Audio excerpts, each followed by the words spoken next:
Hello दोस्तों, कैसे हो आप सब लोग। यूपी 21 क्लासेस में आपका स्वागत है। और हम लोग एमटीएस की क्लासें ले रहे थे, इसी को आगे बढ़ाते हुए एक नई क्लास में हम लोग आए हैं आज, है ना। तो देखते हैं क्या क्या विशेषताएं हैं इसके। हम लोग कल तक जो है एक विशेषता जो थी पिछली क्लासों की, वो ये थी कि हम लोग इतिहास के साक्ष्यों को जान चुके थे। यानी कि इतिहास को जानने के लिए जो साक्ष्य हैं, जो प्रमाण हैं, उनके बारे में हम लोगों ने पिछली क्लास में पढ़ा। और हम जो इस क्लास में पढ़ेंगे वो पढ़ेंगे पूरा पाषाण काल, यानी पाषाण काल से शुरुआत करेंगे। कह सकते हैं प्राग ऐतिहासिक काल की जो है हम एक तरीके से शुरुआत करने जा रहे हैं। ठीक है, किसकी? प्राग ऐतिहासिक काल की शुरुआत करने जा रहे हैं। और उसी में अगला पड़ाव है हमारा पाषाण काल का। किसका पड़ाव बेटा? पाषाण काल का पड़ाव है। आगे चलते हैं, देखते हैं। देखो, सबसे पहले बात करते हैं पाषाण काल की। किसकी बात करते हैं? पाषाण काल की बात करते हैं।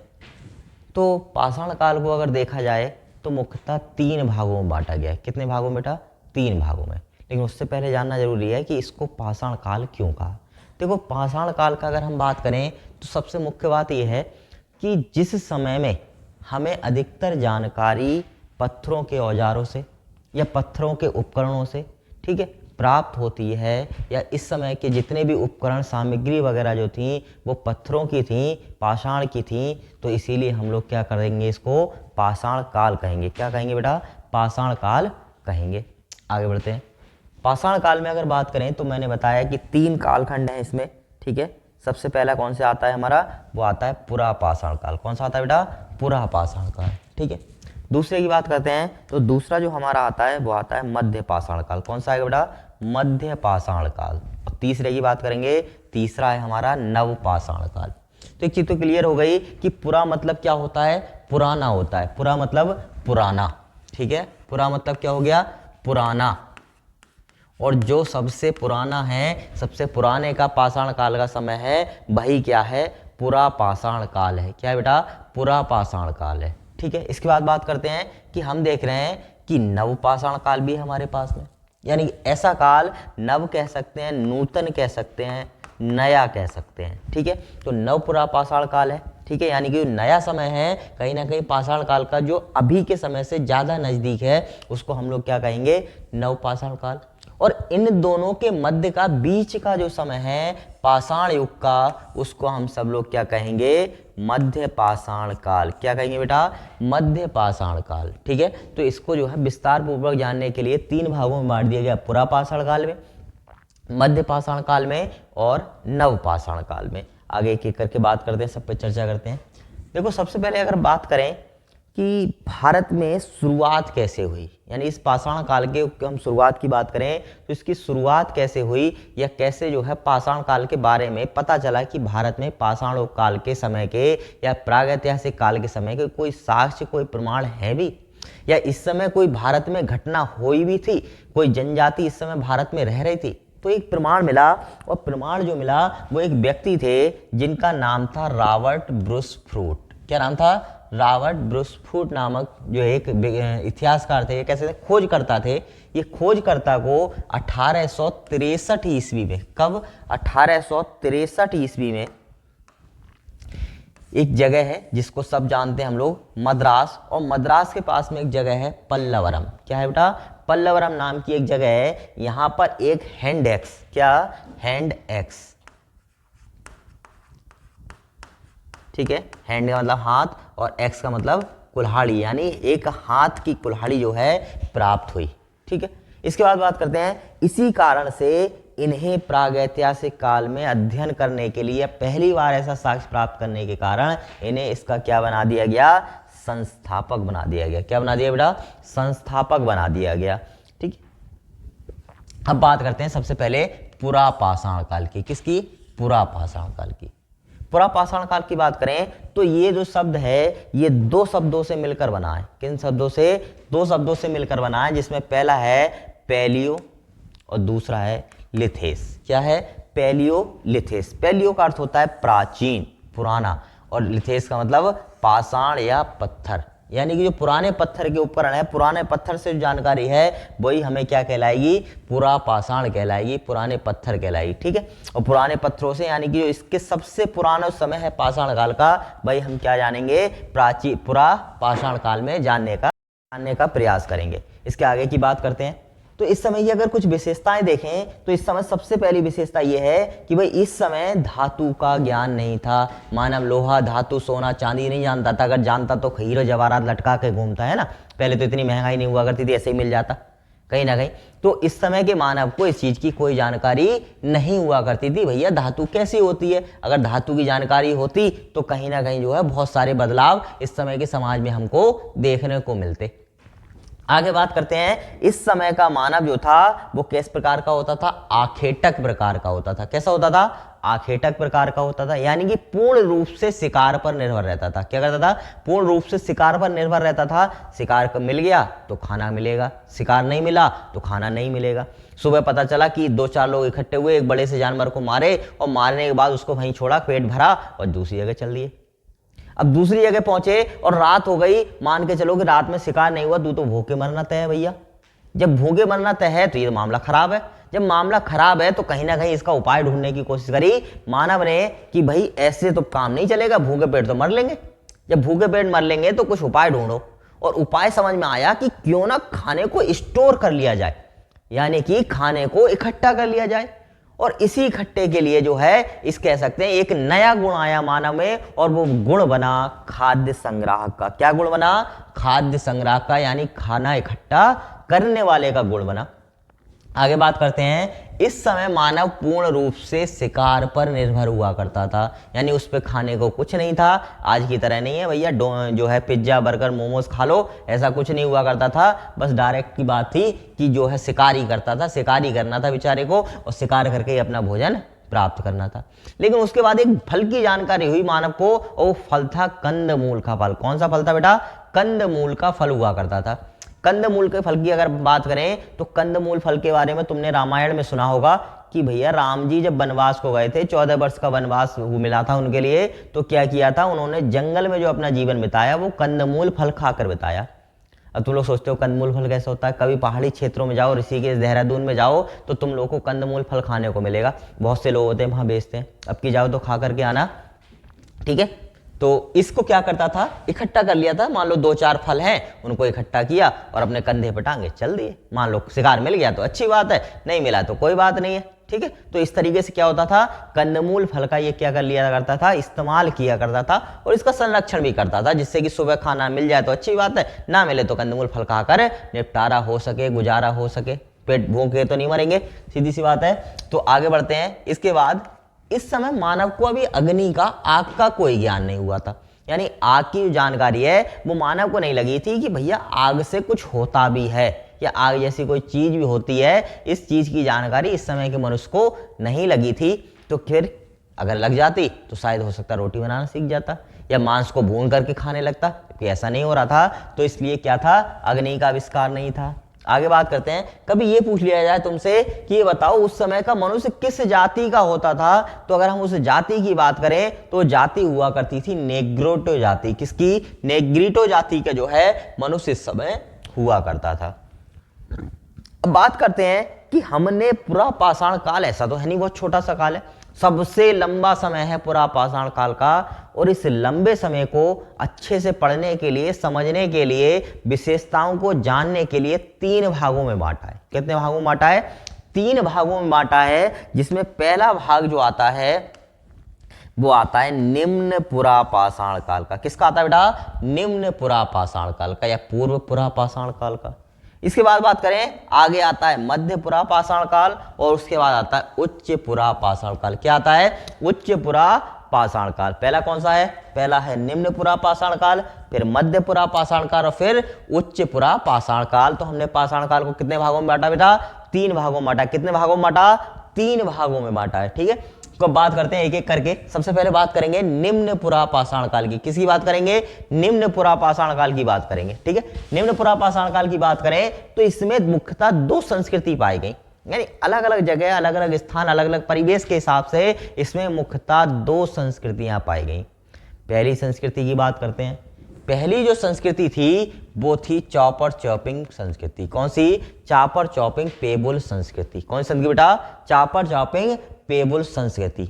अब ये पेबुल संस्कृति की बात करें तो ये हमें मिली पंजाब की सोहन नदी घाटी से, यानी इसके साक्ष्य मिले, जो प्रमाण मिले की जो जानकारी है वो हमें कहां से लगी, ज्यादातर सोहन नदी घाटी से मिली, यानी कि जो उसके उपकरण हैं वो कहां से मिले, सोहन नदी घाटी से मिले। इसलिए इसको एक और नाम दिया गया सोहन संस्कृति का। कौन सा नाम दिया गया बेटा, सोहन संस्कृति का। ध्यान रखोगे कि पुरा पाषाण काल में एक संस्कृति कौन सी हुआ करती थी, सोहन संस्कृति हुआ करती थी। कौन सी संस्कृति, सोहन संस्कृति हुआ करती थी। ये संस्कृति पुरा पाषाण काल के किस भाग में थी, तो ये जो थी वो निम्न पुरा पाषाण काल या पूर्व पुरा पाषाण काल की बात कर रहे हैं हम लोग, है ना। पाषाण काल के सबसे स्टार्टिंग एज की बात कर रहे हैं, तो ये सोहन संस्कृति हुआ करती थी। एक और संस्कृति थी जहां से अतिरंपक्कम से जो ब्रुश फ्रूट को कुल्हाड़ी मिली थी उसकी बात करते हैं। तो वो कैसे मिली, वो जो कुल्हाड़ी बात करें तो मद्रास के समीप जगह थी अतिरंपक्कम, यहां से मिली और मद्रास के नाम पर ही इसका नाम रखा गया मद्रास संस्कृति। क्या रखा गया, मद्रास संस्कृति इसका नाम रख दिया गया। तो दो संस्कृतियां प्रमुख हुई, एक चॉपर चॉपिंग टेबल संस्कृति और दूसरी हैंड एक्स संस्कृति। कौन सी बेटा, हैंड एक्स संस्कृति। इसकी बात करते हैं, एक और जो है इसका उदाहरण मिलता है, यानी कि यहाँ के एक साक्ष्य मिलता है, और वो साक्ष्य जो हमें मिलता है वो मिलता है होशंगाबाद से। कहां से मिलता है, होशंगाबाद से, ठीक है। और इसमें जगह है हथनौरा। ये हथनौरा जगह कहां पर है भाई, नदी पूछेगा तो तुम लोग बताओगे ये नर्मदा नदी घाटी के किनारे पर है। कहां पर है बेटा, नर्मदा नदी घाटी के किनारे पर है। और इस किनारे पर एक कपाल मिला। कपाल क्या होता है, खोपड़ी। क्या होती है, खोपड़ी मिली, यानी कि एक कपाल मिला। देखा होगा बहुत से तांत्रिक लोगों को कपाल में पूजा करते हुए, महात्मा जी आते हैं शमशान में रहते हैं, कपाल लटकाए हुए रहते हैं, है ना, खोपड़ियां लटका कर रहते हैं। तो ऐसी एक खोपड़ी जो है हमें यहां से मिली। इस खोपड़ी की बात करें तो इसमें एक विशेषता यह है कि ये भारत में मानव अवशेष का सबसे प्राचीनतम प्रमाण है। यानी इससे पुराना प्रमाण, इस खोपड़ी से पुरानी खोपड़ी अभी तक नहीं मिली है, ठीक है। अपनी खोपड़ी में ये बात रख लो कि भैया इससे पुरानी खोपड़ी अभी तक भारत में दूसरी खोपड़ी नहीं मिली है, ठीक है।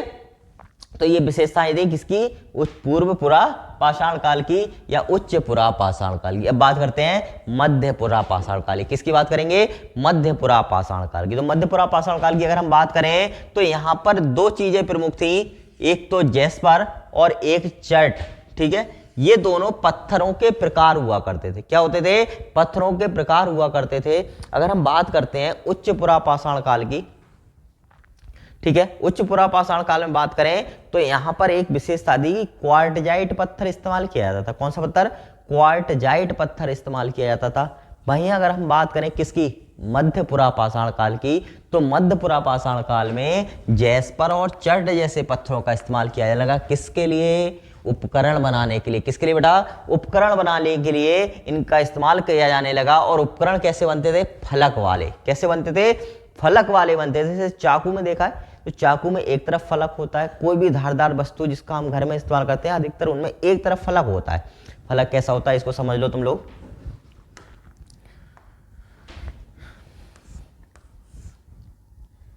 ये तुम्हारा चाकू है,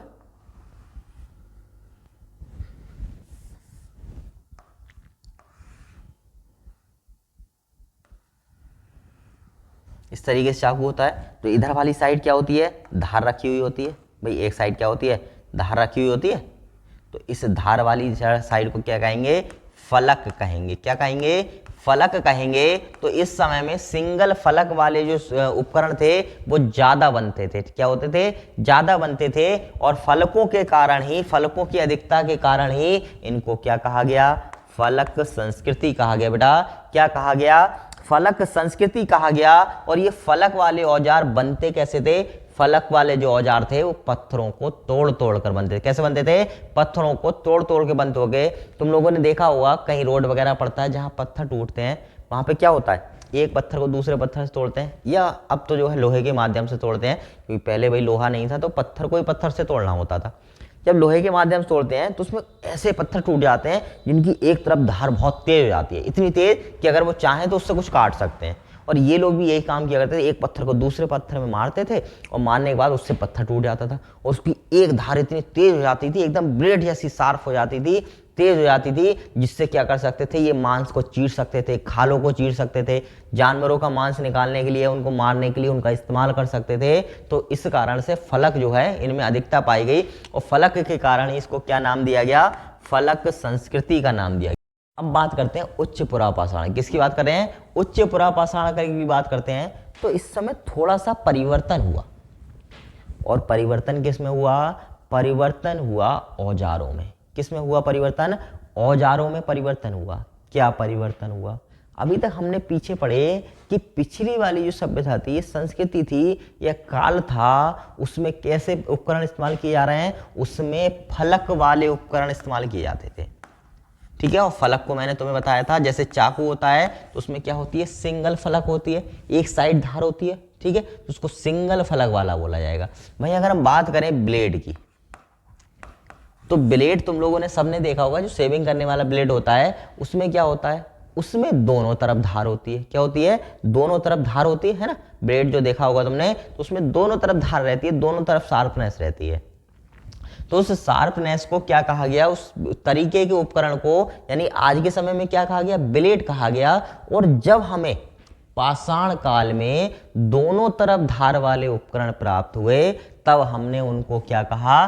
तब हमने उनको कहा ब्लेड। क्योंकि आज दोनों तरफ जिसमें भी धार होती है उसको हम किस नाम से जानते हैं? ब्लेड के नाम से जानते हैं। इसीलिए जब उस समय के जो दोनों तरफ के उपकरण थे उनमें दोनों तरफ धार मिली, तो हमने उसको क्या कहा? ब्लेड कहा, ठीक है। तो यहां कह सकते हैं कि भाई इस समय में ब्लेड वाले उपकरणों की जो अधिकता थी वो सबसे ज्यादा देखने को हमको मिलती है, ठीक है। यानी ब्लेड जैसे उपकरण सबसे ज्यादा इस समय देखने को मिले। इसके बाद बात करते हैं कि और क्या नया हुआ। तो नया ये हुआ कि इस समय चकमक उद्योग का विकास हुआ। किसका विकास हुआ? चकमक उद्योग का विकास हुआ, ठीक है। इसके बाद बात करें तो इसके समय एक मानव है जिसको हम सब नाम जानते हैं होमो सेपियंस के नाम से। किसके नाम से? होमो सेपियंस के नाम से जानते हैं। और ये होमो सेपियंस जो है, ये जो है ज्ञानी मानव है। क्या है? ज्ञानी मानव होता है, ठीक है। एक वैरायटी है मानव की, एक प्रजाति है मानव की, जिसको हम सब लोग किस नाम से जानते हैं? होमो सेपियंस के नाम से जानते हैं। तो इसका विकास जो है वो भी किस समय में हुआ? इसी समय में हुआ, यानी कि उच्च पुरापाषाण काल में होमो सेपियंस मानव का विकास होना प्रारंभ हो गया था। इसके बाद करते हैं कि क्या कुछ चीज मिली यहां से? तो बिल्कुल मिली। एक नदी घाटी है, बेलन नदी घाटी। कौन सी? बेलन नदी घाटी है। और इस बेलन नदी घाटी से क्या मिले हमारे लिए? एक साक्ष्य मिले। इस नदी घाटी के पास एक जगह है, ठीक है, जिसको हम सब लोग जानते हैं लोहदा नाला के नाम से। किसके नाम से? लोहदा नाला के नाम से। इस लोहदा नाला में खुदाई की गई, और जब खुदाई हुई तो हमारे लिए जो है एक मूर्ति मिली। क्या मिली बेटा? एक मूर्ति मिली। और उस मूर्ति की अगर हम बात करें तो वो मूर्ति किससे बनी हुई थी? अस्थियों से बनी हुई थी। और अस्थि हम लोग किसको कहते हैं? हड्डियों को कहते हैं। किसको कहते हैं? हड्डियों को अस्थियां कहते हैं ना। तो हड्डियों की बनी हुई एक मूर्ति मिली, और वो सबसे प्राचीनतम मूर्ति है इस प्रकार की। क्या है? सबसे प्राचीनतम मूर्ति है, ठीक है। तो इसके प्रमुख स्थल की कुछ बात कर लेते हैं कि कहां कहां से जो है पुरापाषाण काल के प्रमुख स्थल हम लोग को प्राप्त होते हैं। तो मैं ध्यान रखने हैं क्योंकि यहाँ से क्वेश्चन कई बार आते हैं, ठीक है। लेकिन एक चीज ध्यान रखो कि भाई ये चैनल जो तुम्हें अच्छी अच्छी जानकारी देता है, इसको क्या करना है? सब्सक्राइब करना है, वीडियो को लाइक करना है, और इस वीडियो को अपने दोस्तों को भी शेयर करना है, जिससे कि उनको भी वो जानकारी मिल सके जो उन्हें अब तक प्राप्त नहीं थी, ठीक है। तो ये काम जरूर करना है। आगे बढ़ते हैं और ये देखते हैं कि प्रमुख पुरापाषाणकालीन स्थल कौन कौन से अब तक मिल चुके हैं। है तो काफी सारे, लेकिन मेन जो हमें पढ़ने हैं, जो परीक्षा की दृष्टि से ठीक ठाक है, उनको पढ़ना है। क्यों? क्योंकि जो परीक्षा में पूछा जाएगा उतना ही पढ़ना काफी है। और एमटीएस के लिए तुम सब लोग जानते हो कि भाई समय बहुत कम है। क्या है? समय बहुत कम है, सिलेबस बहुत ज़्यादा है, तो तैयारी करने हैं अच्छे से। देखो, तैयारी करने के लिए सबसे बेहतर बात यह है कि एक रूटीन बना लो अपना। क्या कर लो? रूटीन बना लो, और उस रूटीन के हिसाब से डेली के डेली अपने लिए टाइम निकालो, और उस टाइम के हिसाब से लगातार लगे रहो, जिससे तुम्हें सफलता जल्दी से जल्दी मिल जाए। अगर प्रयास करोगे, सच्ची मेहनत करोगे, तो सफलता के लिए रोकने वाला कोई भी नहीं है। सफलता तुम्हें मिलेगी ही मिलेगी, ठीक है। लेकिन तब जब तुम वास्तविकता में मेहनत कर रहे होगे। ऐसा नहीं है कि फोन लेके बैठ गए और पढ़ रहे नहीं है, तो ऐसे सफलता कभी भी हासिल नहीं होगी। ये बात गांठ बांध लेना।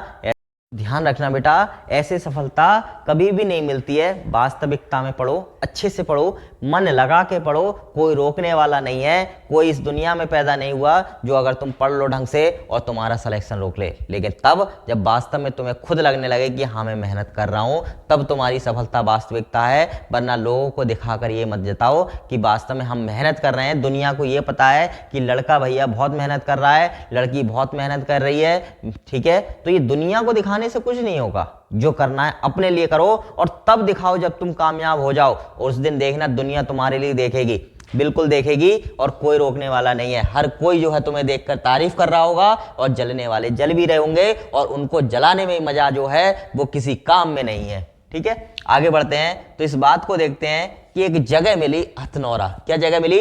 हथनौरा मिली। और हथनौरा जो है बेटा वो प्रदेश की बात करें तो हमारे देश की एक जान है जिसको हम मध्य प्रदेश के नाम से जानते हैं। इस मध्य प्रदेश में हथनौरा नाम की एक जगह है, और यहाँ से एक चीज मिली, वो मिली मानव की खोपड़ी। क्या मिली? मानव की खोपड़ी, है ना। इस खोपड़ी में बहुत कुछ भरा हुआ है, और इन जानकारी को भी तुम भर लो तो एमटीएस में कोई रोकने वाला नहीं है जो तुमको कोई रोक दे, ठीक है। आगे बढ़ते हैं तो इस खोपड़ी को खोजने का श्रेय किसको जाता है? एक व्यक्ति थे जिनका नाम था अरुण सोनकिया। क्या नाम थे? अरुण सोनकिया नाम के व्यक्ति थे जिनको इसको खोजने का क्या जाता है बेटा? श्रेय जाता है। यानी कि इनने इस खोपड़ी को खोज के निकाला, क्योंकि इनकी खोपड़ी बहुत बढ़िया थी, इसीलिए अपनी खोपड़ी का प्रयोग करके इन्होंने इस खोपड़ी को खोज के निकाला था, ठीक है। और समय की बात करें तो 1982 का समय था। कब का समय था? 1982 का। इसके बाद बात करते हैं एक दूसरा और सबसे ज्यादा प्रमुख स्थल है, वो स्थल है भीमबेटका का। किसका स्थल है बेटा? भीमबेटका का स्थल है। भीमबेटका भी तुम्हें बता दूं कि मध्य प्रदेश में है। कहां पर बेटा? मध्य प्रदेश में है। और यहां पर एक बात बताते हैं, ये भीमबेटका नर्मदा नदी के किनारे। कहां पर है? नर्मदा नदी के किनारे पर है। भीमबेटका से हमें एक विशेष चीज मिलती है, और वो विशेष चीज है शैलाश्रय निवास। क्या है? शैलाश्रय निवास। अब बात करते हैं कि शैलाश्रय निवास क्या होते हैं। देखो, मानव जो पहाड़ों का, गुफाओं का इस्तेमाल निवास के लिए करता था, शिलाओं का निवास जो है, शिलाओं का उपयोग जो है निवास के लिए करता था, उसी के लिए क्या कहा गया है? उसी के लिए कहा गया है शैलाश्रय निवास। क्या कहा गया है? शैलाश्रय निवास कहा गया है, ठीक है। इसके बाद बात करते हैं कि मानव के सर्वप्रथम चित्रकारी के जो प्रमाण है ना, यानी कि सबसे पहले जो चित्र के, सबसे प्राचीनतम जो चित्र के अब तक के प्रमाण मिले हैं भारत, ठीक है, वो कहाँ के हैं? भीमबेटका की गुफाओं के हैं। यानी जिन शैलाश्रयों में मानव निवास कर रहा था, वहीं पर क्या बनाता रहता था? चित्र बनाता रहता था। मान के चलो इस गुफा में रह रहा है और अंदर इसमें बैठा हुआ है, ठंड पड़ रही है बहुत ज्यादा, तो क्या करता था? ये टाइम पास नहीं हो रहा है, टाइम पास कैसे करेंगे? लूडो वूडो तो था नहीं, आज की तरह पबजी नहीं खेलता था तुम्हारी तरह, क्योंकि फोन नहीं थे, है ना। तो इसमें क्या करता था? फिर यहाँ बैठे बैठे कुछ चित्र बनाता रहता था। और सोच के देखो, उस जमाने के चित्र आज भी इन गुफाओं में मिलते हैं, और उनके रंग भी वैसे ही हैं, ठीक है, जैसे उस जमाने में हुआ करते थे। प्राकृतिक रूप से इन रंगों का प्रयोग किया करते थे, और इन्हीं चित्रों के माध्यम से हमें इस समय के समाज को, इस समय के वातावरण को और बेहतर जानने की जो है सहायता मिलती है, यानी कि बेहतर तरीके से हम जान पाए। इसके बाद एक जगह है लोहदा नाला। कौन सी जगह है? लोहदा नाला। और ये हमारे ही प्रदेश यानी कि उत्तर प्रदेश से प्राप्त होती है जगह है। और ये घाट नदी की बात करें तो बेलन नदी घाटी में ये जगह हम लोग को प्राप्त होती है। यहाँ पे मैं तो पहले भी बता चुका कि यहाँ पर अस्थि निर्मित एक प्राचीनतम मूर्ति प्राप्त होती है। लेकिन तुमसे ये पूछेगा कि बताओ मातृ देवी की जो अस्थि निर्मित मूर्ति है वो कहाँ से प्राप्त होती है? तो बेटा कहाँ से प्राप्त होती है? जगह की बात करेगा, लोहदा नाला से प्राप्त होती है। अब बात करता है भाई किस प्रदेश से प्राप्त होती है, तो ध्यान रखोगे किस प्रदेश से प्राप्त होती है? उत्तर प्रदेश से प्राप्त होती है। बेटा लोहदा नाला की जो जगह मिलती है, यानी कि जो मातृ देवी की मूर्ति है, वो किसके, कहां से मिलती है?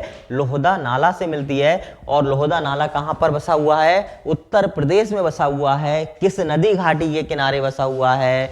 बेलन नदी घाटी के किनारे बसा हुआ है। इसके बाद बात है किसकी मूर्ति मिलती है? किसकी मूर्ति मिलती है बेटा? मातृ देवी की मूर्ति जो है वो लोहदा नाला से हमको प्राप्त होती है। तो ये चारों बातों का विशेष तौर पर तुम लोग क्या करोगे? ध्यान रखोगे कि ये उत्तर प्रदेश में है, बेलन नदी घाटी के में है। और उसके बाद बात करते हैं तो ये जो है प्राचीनतम अस्थि निर्मित ये जो है प्राचीनतम अस्थि निर्मित मूर्ति है और किसकी है? मात्र देवी की है। किसकी बेटा?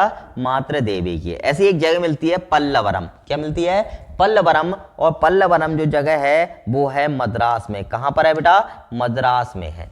और यहाँ से क्या प्राप्त होता है? यहाँ से एक हैंडेक्स कुल्हाड़ी, हैंडेक्स प्राप्त होती है, यानी एक हाथ वाली कुल्हाड़ी प्राप्त होती है, जिसमें अगर बात करें जो बैट का इस्तेमाल किया था, डंडा जो लगता था वो भी पत्थर का लगता था। किसका लगता था? पत्थर का डंडा लगता था। ठीक है, तो ये प्रमुख साक्ष्य हैं, ये प्रमुख जगह हैं जो पुरा पाषाणकालीन स्थल से संबंधित है। ठीक है, अगर ये वीडियो अच्छी लगी हो तो इसको लाइक करो, चैनल को सब्सक्राइब करो और अगली वीडियो का पुनः इंतजार करना है ना। कल फिर मिलते हैं हम लोग।